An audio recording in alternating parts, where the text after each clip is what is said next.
leen jaajëfal bu baax ci ànd bi ak Solo Média dellu siwaat nañu ni ñu ko baaxoo bis bu nekk di lundi au vendredi ci ayu bis bi ñu jagleel fête de l'indépendance ñu koy amal fii ci diwaanu Thiès depuis lundi ba léegi ñu ngi ci buntu mairie bu Thiès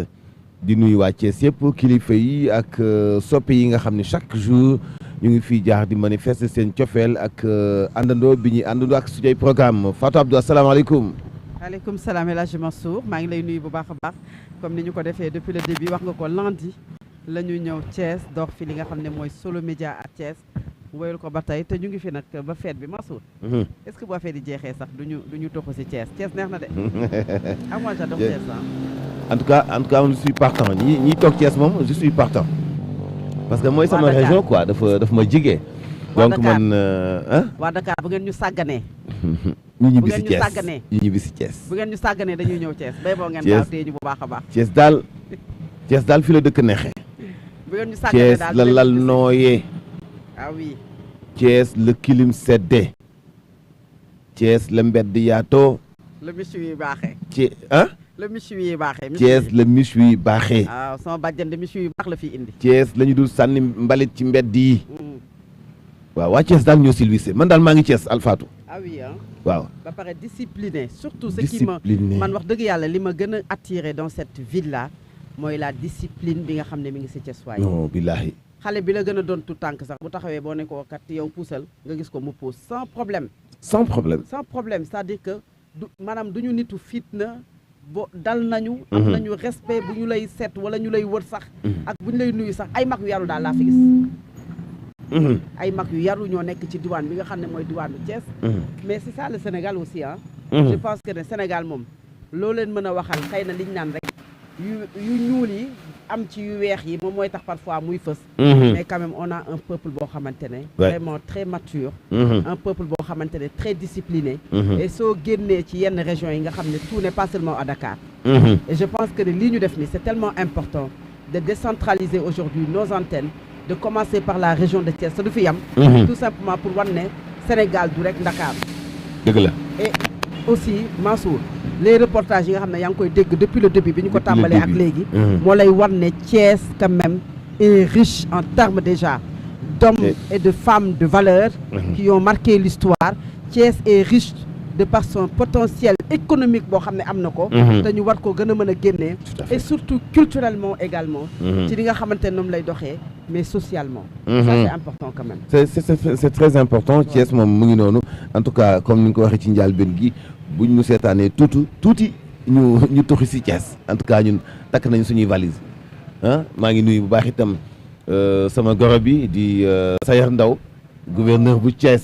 yow nag da nga fay bëri goro. non monsieur le gouverneur vraiment maa ngi koy nuyu di ko ziar di nuyu itam sama goro Talla Sylla. waaw Talla Sylla maa ngi koy nuyu bu baax. defe naa ne sax moom ngay am ngoon de. tey ci ngoon moom la ñuy am. 19h 20h. waaw Talla Sylla démb Mbaye Dione lañ dalal. Mbaye Dione mooy secrétaire général bu AFP. si émission bi déjà mi ngi ci plateforme yi mën nañ ko dem seetaan. tout à fait important moom la ñu am démb. c'était une excellente une belle émission. quand même mu nekk nit ku courtois. nit ku dal koo xamante ne également. il est dans l'opposition mais il s'oppose de façon vraiment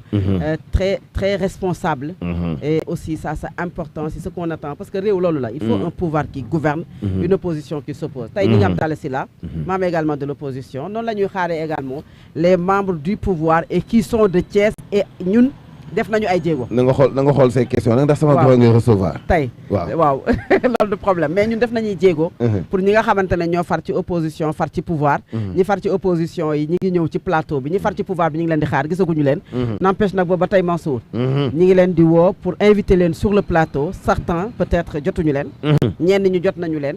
il décline gentiment. ñeneen ñi également il donne peut-être rendez-vous xamuñu ba xam. mais de toute façon Solo Média est là pour tout le monde.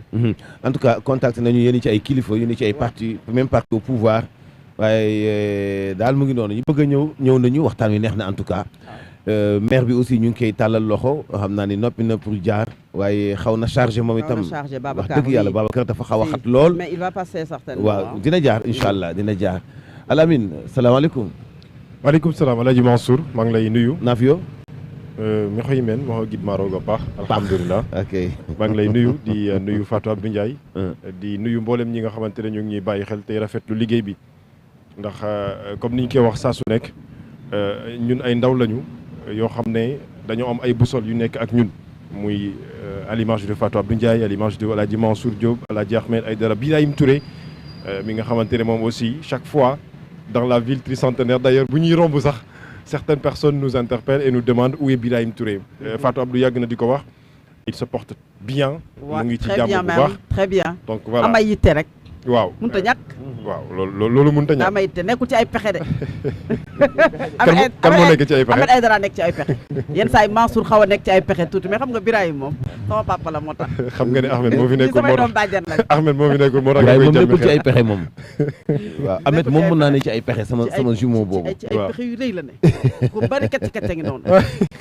ku bari kacc kacc ngi noonu macha allah kon maa ngi leen di ziar bu baax Alaaji di leen rafet bu baax encore une fois liggéey bi sànq dafa am lu am solo loo xamante ne Fatou mu ngi koy wax xam nga ñun dafa bëri lu ñuy wax naan le Abdou rek kaw la quoi kii rek kaw la mu ne ku bëri ay kacc ngi noonu Fatou li kacc sama papa koy wax man xam naa ne loolu terme Pa Ndiaye la parce que foog nga nekk vrai kaw pire pour xam kacc bang deng yooyu ay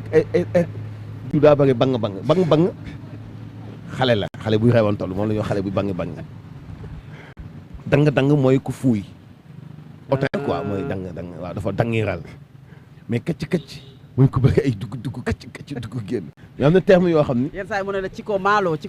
mooy élément dangereux daal koo xam ne bu ko bëggee wax ci espagnol ci ko maalo wala mu ne la Fatou kii ku bari kacc la Alamine Fatou kaw dëgg la mu ngi koy wane de en tout cas daal xam naa ne loolu it leneen jàngat la xam nga séeréer buy wax wolof moom léegi-léeg dafay xaw a doy waar moo tax parfois ma ne ko Fatou lii nan lañ koy waxee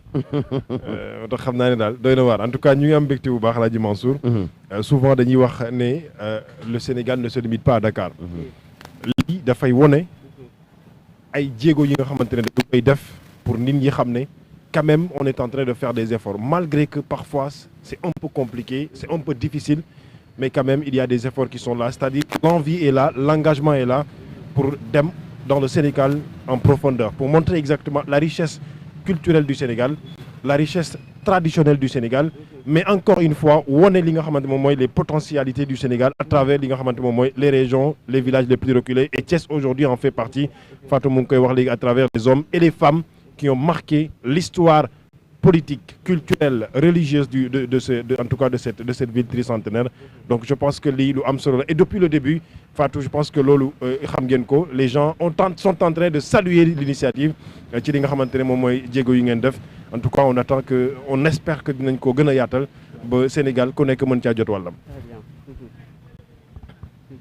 voilà ñu ngi noonu kon Lamine ñu daal di lay bàyyi ñu daal di jublu nag ci matinal bi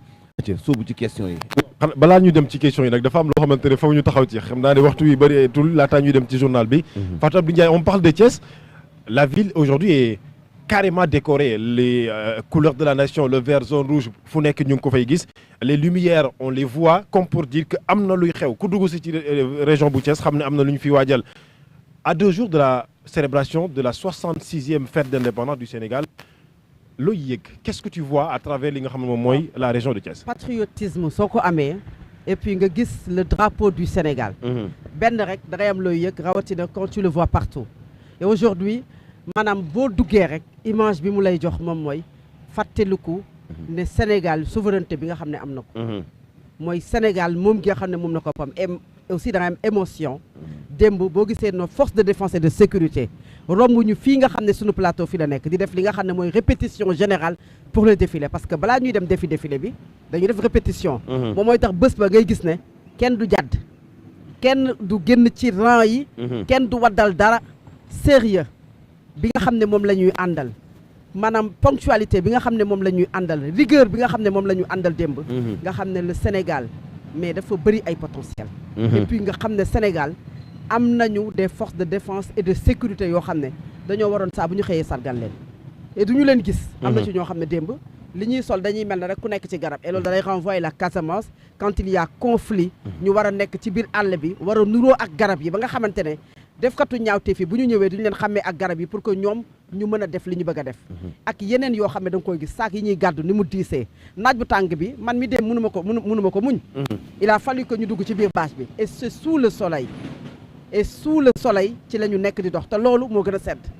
maanaam nga gis leen dans les zones de conflit quand il y a guerre dans la sous-région ñu ñëw laaj ñu sunu armée ñu jël ay nit jox leen ko loolu mooy wan ne Sénégal am na loo xamante ne tey am na dëkk yu bari yoo xam ne bu ñu ko amoon dañu koy sargal dañu koy tatagal et puis dañu leen ci teg li nga xamante ne moom mooy cër bu ñu war a amee moo tax aujourd'hui l'armée est très bien outillée et ça c'est important pour un pays la police également de même que la gendarmerie mais aussi les écoles parce que loolu mooy réew moom mooy njàng mi ci tout tànk bi réew moom mooy ñi nga xamante ne ñoom ñoo yor kaaraange gi loolu bu jaaree rek daanaka defar nga sa réew tabax nga ko mooy nga jàngal tout tànk yi ba nga xam ne dinañu mën a xam ñooy kan ëllëg waaye it nga fexee ba sa réew am kaaraange beneen bi nag souvent ñu ne journalistes yi les trains qui arrivent à l'heure ne les intéressent pas mooy démb dañoo dalal fii koo xam ne maire la Ngoundiane mu wax ci la célébration de la fête de l'indépendance bu weesoo l'armée bi nga xam ne souvent mooy organisé avec un budget am na loo xam ne également benn la ci bànqaas état yi mais lu état war a jël mais ci waxam moom mooy bëri na ay maires yoo xamante ne ils n'ont pas été associés quand on parle de la célébration de la fête de l'indépendance c'est pas seulement la ville de Thiès on parle de la région de Thiès la région de Thiès a des départements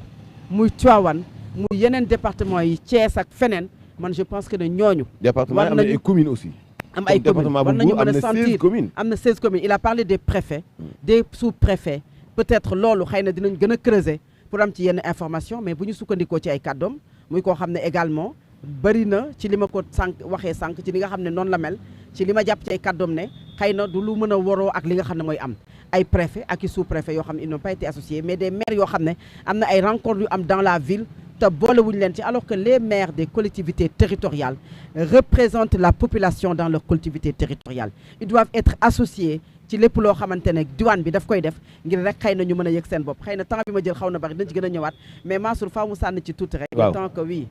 non loolu dafa am solo parce que ni ko Mbaye Dione waxee révélation la mën nañu ko wax sax parce que fooguñu woon ni loolu mën na am foog ñu gën ci creuser comme ni ko Fatou waxee ñetti département ñoo nekk ci région bu Thiès comme ni ko Mbaye Dione waxee xëy na am nañu am expérience ñoo xam ni bu ñu leen ci impliqué woon à 100% xam nga nag foog ñu nangu ni administration bi bu Sénégal màgg na léegi am na 66 ans mais ñi nga xam ni ñooy alterner ci biir daf ci am ñoo xam ni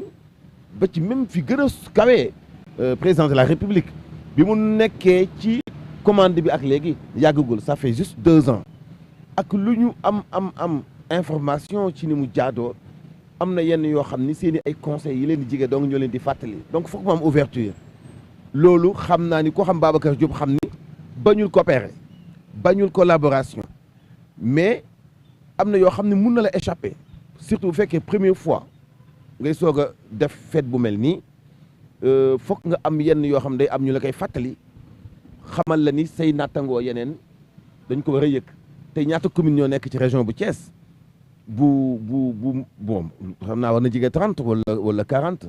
donc boo xaymaa bu dee département bu Mbour kese am na 16 communes bu Tivaouane ñaata commune ñoo fi nekk bu Thiès ñaata commune ñoo fi nekk bu fekkee ne dañ ci associé donc maire de la ville ak maire yi nga xam ñoo nekk ci ville bu Thiès président de la République dalal leen am ay sous-préfet ki préfet yu nekk ci département bi te joxuñu leen carte d'invitation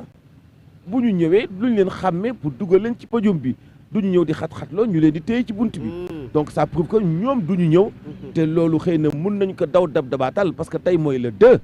bu leen neexoon tey ñëpp daañu jot carte d'invitation kon moo tax ñu fàttali leen ko tey ils peuvent rectifier ça et justement pour ajouter un peu mooy également le délai est court waaw loolu xëy na mën nañ leen ci xaw a dédouaner tuuti waaye nag il n'est jamais trop tard pour rectifier le tir beneen bi également quand on organise une fête d'indépendance dans une localité war nañu également jox cette localité les moyens qu'il faut budget xaalis budget pour que mu mën a organiser lu mel noonu démb dégg nañ li naan naar bu ndaw bi lu mu wax ci xayma bi la ko déggee un membre de maanaam FDS c'est le parti de Babacar Diop les Guelwaar loolu mu wax xëy na ma nga lu ñu waxtaane mooy aujourd'hui la mairie même su ko waxul nit ñi dégg en tant que journaliste di nga am yenn information yi que ne xëy na des na am les moyens yoo xam ne waroon nañ ko mën a dégager xëy na pour fête de cette fête de l'indépendance une fête boo xam te de réussir malgré xëy na ma nga cey def ay jéego. boo xoolee ni ñu attaqué pavage yi liggéey bi ni mu méttee ci dëkk bi nga xam ne yu bëri dafa tardé. dafa ndax loolu yéex nañoo egg ci fonds yi vraiment yombul moo tax nag exécutif bu ñuy sant di dëkk yu mel nii nañuy teel a dégaine ah. loolu moo nañu génnee ci gafa gi kenn waxul yàq ne li fi amoon en 2004 ba mu indi fi jafe-jafe waaye au moins un budget boo xam ne dina dëgër pour que ki nga xam ne moom mooy organiser mën cee dëgërlu ba mën a associer ñëpp mais loolu dédouanewul également ni l'organisation de la fête ni la mairie ñu bañ a associer les autres maires. yàq daal baaxul waaye nay itam nay ko gën a bon. bàyyi ma xibaar te ñëw am na solo bu baax a baax Alaaji Mansour kon ay ca xibaar ya léegi lay doon.